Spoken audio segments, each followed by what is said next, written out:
قرآن مجید میں ہے ان اللہ لا یستحی من الحق، کہ اللہ تعالیٰ حق بات بیان کرنے سے حیا نہیں کرتے۔ حدیث میں بھی بعض ایسے مسائل کو اللہ کے رسول نے بیان کیا ہے صلی اللہ علیہ وسلم نے جو بظاہر حیا کے خلاف ہیں، مگر اس لیے بیان کیا کہ اگر آپ صلی اللہ علیہ وسلم بیان نہ کرتے تو لوگ ان بے شرمی کے کاموں میں مبتلا ہو جاتے۔ اسی وجہ سے میں بھی ہمت کر رہا ہوں کہ ایک اور ایسا گناہ جس میں لوگ مبتلا ہیں اور وہ ہے حیا کے خلاف، مگر ہے بہرحال شریعت کا مسئلہ اور لوگ اس میں گناہ میں مبتلا بھی ہیں، اس لیے بتانا ضروری ہے۔ وہ یہ ہے کہ لوگ شادی کے بعد بھی آج کی نوجوان نسل زوجہ سے، بیوی سے غیر فطری طریقے سے ہم بستری کرتے ہیں، انٹرنیٹ پہ بےہودہ فلمیں دیکھتے ہیں، تو جو چیز انگریزوں کی دیکھ رہے ہیں کہ ان کے کلچر آہستہ آہستہ میڈیا کے ذریعے ہمارے معاشرے میں بھی آ رہا ہے۔ اللہ کے رسول صلی اللہ علیہ وسلم نے لعنت فرمائی ہے، ایک روایت میں ہے کہ اللہ اس کی طرف دیکھے گا نہیں کہ جو اپنی زوجہ سے پچھلے راستے سے ہم بستری کرے گا۔ یہ بیماری بھی، یہ گندگی بھی لوگوں میں پھیلتی جا رہی ہے، خاص طور پہ جن کو لڑکوں سے بدفعلی کی عادت پڑ جائے تو وہ زوجہ سے فطری راستے سے ہم بستری نہیں کرتے۔ اللہ نے فرمایا کہ نساؤکم حرث لکم، یہ تمہاری زوجات ہیں، بیویاں ہیں، یہ نسل بڑھانے کے لیے ہیں، تو اسی راستے میں انسان اپنی خواہش کو پوری کر سکتا ہے جس راستے سے نسل بڑھتی ہے۔ اس کے علاوہ کسی اور راستے سے اپنی خواہش کو پورا کرنا یہ حرام ہے، گناہ کبیرہ ہے، گندگی ہے۔ ہمارے پاس کیسز آتے ہیں، ایک پاک دامن لڑکی کی شادی ہوتی ہے، لڑکا بھی بظاہر بڑا نیک، لیکن کیا ہے، لڑکا چونکہ ٹھرکی ہوتا ہے، شہوت کا درندہ ہوتا ہے، تو وہ یہ نہیں دیکھتا کہ میں اپنی بری خواہش مٹانے کے لیے میں اپنی زوجہ کو غیر فطری طریقے پر مجبور کیسے کر سکتا ہوں، تو مجبور کرتا ہے پھر اپنی بیوی۔ اس میں جو عورتیں زیادہ پاک دامن نہیں ہو، نیک نہ ہو، یا ان کو یہ ڈر ہو کہ طلاق ہو گئی تو ہم کہاں جائیں گے، وہ پھر اپنے شوہر کے ساتھ اسی غیر فطری طریقے پر آمادہ ہو جاتی ہیں، اور اس کا عذاب اور اس کا وبال یہ ہوتا ہے کہ کچھ دنوں میں ان کو بھی اسی کی لت پڑ جاتی ہے۔ انسان جب بھی کوئی غیر فطری راستہ اختیار کرتا ہے، آخرت کا عذاب تو بعد میں، دنیا کا عذاب یہ آتا ہے کہ پھر اس کو لذت فطرت میں آتی نہیں ہے، تو جو راستہ اللہ نے رکھے اس میں اس کو لذت نہیں آئے گی، وہ گندگی میں ہی گھسنے کی کوشش کرے گا، اس کی بھی فطرت خراب ہو جاتی ہے، اور جس کے ساتھ یہ بدفعلی کی جائے اس کی بھی فطرت خراب ہو جاتی ہے، وہ بھی پھر کسی کے قابل نہیں رہتے۔ تو اپنے جان پر رحم کرنا چاہیے۔ ہم انسان ہیں، ہم درندے نہیں ہیں، ہم گھوڑے نہیں ہیں، ہم گدھے نہیں ہیں، ہم جانور نہیں ہیں، ہم انگریز نہیں ہیں۔ انگریز نے تو حیا اور شرم کی تمام حدود کو توڑ دیا ہے، وہ تو درندے بن چکے ہیں۔ ہم تو درندے نہیں ہیں، ہم تو حلال کھاتے ہیں، پاک صاف رہنے کی کوشش کرتے ہیں، تو ہم ان کی جو کلچر دیکھ کے ہم ویسے درندے بننے کی کوشش کیوں کریں؟ تو یہ بہت بڑا وبال ہے، بہت بڑی برائی ہے جو ہمارے معاشرے میں آہستہ آہستہ جڑ پکڑتی جا رہی ہے، اور اس سے بیماریاں بھی پھیلتی ہیں۔ غیر فطری طریقہ ہے، بیماریاں بھی پھیلتی۔ ایسے کیسز آتے ہیں کہ جناب وہ مرد مجبور کر رہا ہے بیوی کو، اور وہ بیوی جو ہے ساتھ نہیں دیتی تو پھر اس کو طلاق کی دھمکیاں دیتے ہیں، ایسے کیسز بھی آتے ہیں۔ اور یہ بھی آتا ہے کہ مرد جب اپنی بیوی کو غیر فطری طریقے پر مجبور کرتا ہے، بیوی آمادہ نہیں ہوتی، تو مرد پھر یہ دھمکی دیتا ہے کہ بھائی میری خواہش تو تم سے پوری ہوتی نہیں ہے، پھر میں دوسروں کے پاس جاؤں گا۔ تو یاد رکھیں، جس عورت کا شوہر یہ دھمکی دے اس کو کہ میں زنا کروں گا اگر تم نے میری خواہش پوری نہیں کی غیر فطری طریقے سے، تو عورت اپنے شوہر سے کہہ دے کہ جاؤ تم کہیں اور جا کے منہ کالا کرو، تمہاری فطرت میں گندگی ہے تو یہ مجھے گندا بنانے کی کوشش نہ کرو، اس کو زنا کرنے دیں، وہ اللہ آخرت میں اس سے بھگتے گا۔ ہر بیماری کا اللہ نے علاج رکھا ہے۔ اللہ کے رسول صلی اللہ علیہ وسلم نے فرمایا، صحیح بخاری کی حدیث، ما انزل اللہ من داء الا انزل له دواء، کوئی بیماری ایسی نہیں ہے جو اللہ نے نازل کی ہو اور اس کے لیے دوا نہ رکھی ہو دنیا میں۔ تو اگر کسی کو ایسی لت پڑ گئی ہے غیر فطری کام کی، تو اس کو چاہیے کہ وہ اپنا علاج کرائے، ڈاکٹر سے بھی رابطہ کرے، اور سب سے بڑا علاج یہ کہ کچھ وقت صبر کرے گا، چھوڑ دے گا کچھ عرصے کے لیے، تو خود بخود آہستہ آہستہ صحیح ہو جائے گا۔ ایک آدمی شراب کا عادی ہے، ایک علاج تو یہ کہ ڈاکٹروں سے رابطہ کرے، بہترین علاج کے چھوڑ دے، کتنے دن تڑپے گا؟ ایک دن، دو دن، تین دن، چار دن، ایک ہفتہ، دو ہفتہ، بہت زیادہ سال ہو جائے گا نا، اس کے بعد خود بخود ٹھیک ہو جائے گا۔ سگریٹ کا عادی ہے، چھوڑ دے گا، تو کتنے لوگ ہم نے دیکھے ہیں دن میں 20 سگریٹ پیتے تھے، چھوڑنے پر آئے تو بالکل ایک دم چھوڑ دی انہوں نے، آہستہ آہستہ کر کے چھوڑ دی، لیکن تکلیف ہوئی مگر عادی ہو گئے۔ تو اب کسی کو یہ لت پڑ گئی ہے غلط کام کی، برائی کی، تو اس کا بہترین علاج یہ ہے کہ وہ اپنے آپ کو بدلنے کی کوشش کرے، ماحول بدلے، اور کچھ وقت صبر کرے گا تو اللہ اس سے یہ عادت چھڑا دے۔ نہیں کی، صبر نہیں کیا اس نے، پھر اسی گندگی میں موت واقع ہوگی، پھر آخرت کا عذاب بہت سخت، نسلیں برباد ہو جاتی ہیں اس عمل سے انسان کی۔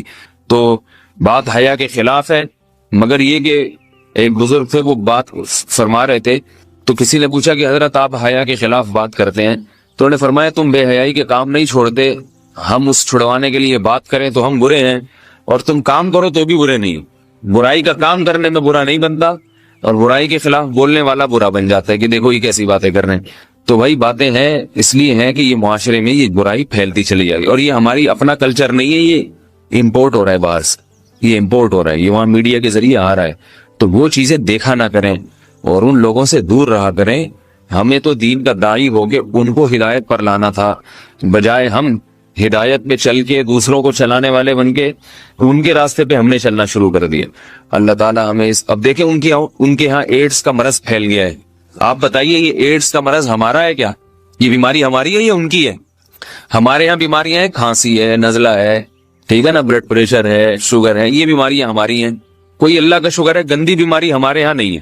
جتنی گندگیاں ہیں وہاں سے آ رہی ہیں، ایڈز کا مرض وہاں سے امپورٹ ہوا ہے۔ وہ ایڈز کا مرض اسی بدفعلی کی وجہ سے پیدا ہوتا ہے، اسی سے جراثیم پیدا ہوتے ہیں، اور اتنا خطرناک مرض کے ایسے متعدی ایسے پھیلتا ہے۔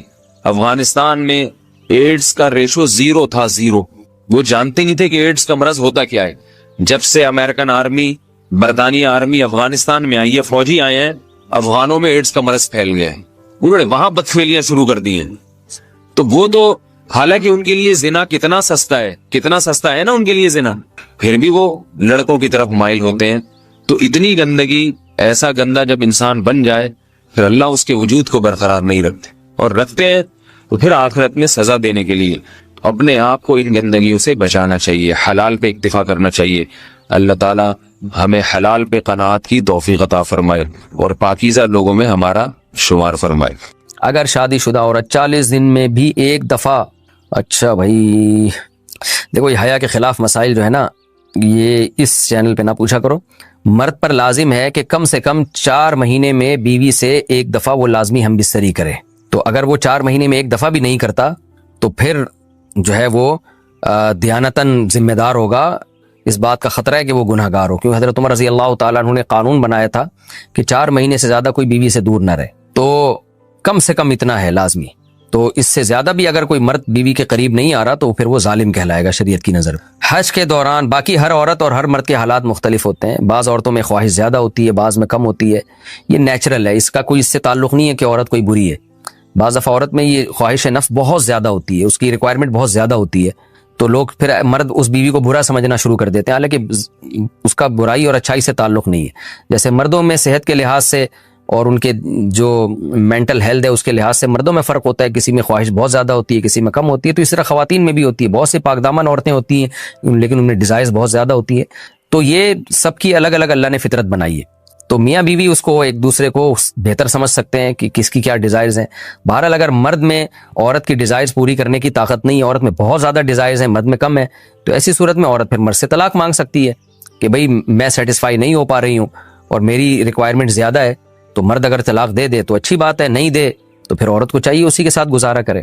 ہاں اگر 4 مہینے تک بھی مرد بیوی کے پاس نہیں آتا ہے تو پھر مرد پر لازم ہے کہ عورت کے مطالبے پر اس کو وہ چھوڑ دے، کیونکہ پھر تو جوان عورت کو بہرحال گناہ کا خطرہ ہے۔ جسمانی تعلق نہ رہنے سے نکاح پر اثر۔ لاہور سے کسی نے پوچھا اگر میاں بیوی کا آپس میں کوئی جسمانی تعلق نہ ہو تو کیا نکاح پہ کوئی فرق پڑے گا؟ نہیں، اس سے کوئی فرق نہیں پڑتا، جب تک شوہر طلاق نہیں دے گا نکاح ختم نہیں ہوگا۔ یا اگر شوہر جان بوجھ کر بیوی کا حق ہی ادا نہیں کرتا اور 4 مہینے سے زیادہ اس سے ریلیشن قائم نہیں کرتا اور بیوی بھی جوان ہے، اس کو گناہ کا خطرہ ہے، تو پھر وہ عدالت میں کیس کر سکتی ہے، اور پھر اس کا ایک پروسیس ہے، کس طرح سے نکاح ختم ہوگا تو اس پروسیس کو فالو کر سکتی ہے وہ۔ تو خلاصہ یہ ہے کہ شوہر گناہ گار تو ہوگا کہ اس میں طاقت بھی ہے اور بیوی بھی جوان ہے، تو وہ کیوں اس کا حق ادا نہیں کر رہا، لیکن نکاح خود بخود ختم نہیں ہو جاتا۔ بیوی بچوں سے کتنا عرصہ دور رہ سکتے ہیں؟ بندہ کام کی وجہ سے 2 سال ملک سے باہر رہتا ہے، کوشش کے باوجود چھٹی نہیں ملتی، کیا اتنی دیر بیوی بچوں سے دور رہنا جائز ہے؟ نامعلوم۔ بھائی دیکھیں، ایک تو ہے حضرت عمر رضی اللہ تعالیٰ عنہ کا مشہور واقعہ ہے کہ آپ نے کچھ خواتین سے پوچھا تھا کہ عورت کتنا صبر کر سکتی ہے مرد کے بغیر، تو بعض صحابیات نے بتایا کہ 4 مہینے. تو حضرت عمر نے قانون بنایا کہ جو مجاہدین محاذ جنگ پہ لڑ رہے ہیں 4 مہینے سے زیادہ دور اپنی بیویوں سے نہیں رہ سکتے. تو اس اصول کا تقاضا یہ ہے کہ وہ زمانہ بھی پاک دامنی کا زمانہ تھا، نیک لوگ تھے، تو اصول یہی ہے کہ 4 مہینے انتہا ہے عورت کے صبر کی. تو ایک نارمل عورت کے لیے اس سے زیادہ صبر کرنا مشکل ہوتا ہے، تو اس لیے بہتر یہی ہے، قانون یہی ہے کہ 4 مہینے سے زیادہ دور نہیں رہنا چاہیے. اور قرآن نے بھی یہ حکم دیا ہے کہ اگر کوئی قسم اٹھا لے کہ بیوی کے پاس نہیں جائے گا، قسم اٹھا لے، ایسا ہی نہیں بلکہ قسم اٹھا کے، تو پھر 4 مہینے میں طلاق واقع ہو جاتی ہے. بعض فقہا کے نزدیک عورت کو طلاق کا اختیار ہو جاتا ہے عدالت کے ذریعے، بعض کے نزدیک ہو جاتی ہے طلاق. تو اس سے بھی پتہ چلتا ہے، قرآن سے بھی اشارہ ملتا ہے کہ 4 مہینے جو ہے یہ ایک انتہائی مدت ہے ایک نارمل عورت کے لیے. تو اس زمانے میں تو اس کی اہمیت اور زیادہ بڑھ گئی ہے. وجہ اس کی ہے کہ بے حیائی، موبائل، انٹرنیٹ پر بیہودہ چیزیں، یہ سب چیزیں انسان کی شہوت کو بڑھاتی ہیں، مرد کی بھی اور عورت کی بھی. تو اس لیے بھائی میں تو آپ کو مشورہ نہیں دے سکتا کہ آپ 2-2 سال بیوی سے دور رہیں. میں بدگمان نہیں ہو رہا، بہت سے لوگ 4-4 سال دور رہتے ہیں، ان کی بیویاں بھی پاک دامنی کے ساتھ زندگی گزارتی ہیں، خود بھی بڑے نیک شریف بن کے زندگی گزارتے ہیں. بہت سے ایسے لوگ الحمدللہ ہمارے معاشرے میں ہیں. لیکن بہرحال اس کلچر کو، اس رواج کو فروغ نہیں دیا جا سکتا، اس کو اپریشیٹ نہیں کیا جا سکتا شریعت کے لحاظ سے بھی، عقل کے لحاظ سے بھی. 2 سال تک مرد کے لیے صبر کرنا کتنا مشکل کام ہے. وہ کھا بھی رہا ہے انڈے پراٹھے اور جناب کھانا پینا اسی سٹائل میں چل رہا ہے، یا تو روزے رکھ کے اپنے آپ کو آدھا کر دیا اس نے. تو سوال عورت کے ساتھ مرد کا بھی تو ہے نا. مرد نے تو قوت اور شہوت اللہ نے اور بھی زیادہ رکھی ہے، تو وہ کیسے صبر کرے گا؟ مرد کی جو قوت برداشت ہے وہ فقہا نے اور اطباء نے بیان کی 1 مہینہ ہے. تو 2 سال تک بیوی سے دور ہیں. میں پھر بھی بتا دوں، میں بدگمان نہیں ہو رہا کہ جو دور ہیں آپ ان کے بارے میں برا سوچنا شروع کر دیں، لیکن بہرحال یہ اپنے آپ کو فتنوں میں ڈالنے کے مترادف ہے. اس لیے ایسی جاب نہ کریں. 2-2 سال تک بیوی سے دور ہیں، یا تو بیوی کو ساتھ لے کر جائیں یا بیوی کے ساتھ ہی رہیں. کہیں ادھر ہی کم پیسوں میں انسان گزارا کر لے بیوی بچوں کے ساتھ، یہ زیادہ اچھا ہے زیادہ پیسوں کی لالچ میں بیوی بچوں سے دور رہنا. باقی بیوی آپ کی راضی ہے اس جاب پہ، یا آپ کے پاس کوئی آلٹرنیٹ ہے ہی نہیں، آپ جاب چھوڑ کے آئیں گے تو آپ کو لالے پڑ جائیں گے کھانے پینے کے، تو ایک مجبوری ہے. مجبوری کے حکام الگ ہوتے ہیں، لیکن نارملی اس کی بہرحال ترغیب نہیں دی جا سکتی. دیکھیں قرآن مجید میں اللہ نے ارشاد فرمایا نا، یوم یفر المرء من اخیہ و امہ و ابیہ و صاحبتہ و بنیہ. قیامت کے دن کی ہولناکیوں کو اللہ نے بیان کیا کہ انسان اپنے باپ سے دور بھاگے گا، بیٹے سے دور بھاگے گا، بھائی سے دور بھاگے گا. جہاں بیوی کا تذکرہ آیا تو یہ نہیں کہا کہ بیوی سے دور بھاگے گا، بلکہ فرمایا اس سے دور بھاگے گا جو اس کے ساتھ رہا کرتی تھی، یعنی صاحب کہتے ہیں ساتھ رہنے والے کو، صاحبہ سے دور بھاگے گا. تو اس سے پتہ چلتا ہے کہ قرآن میں اللہ نے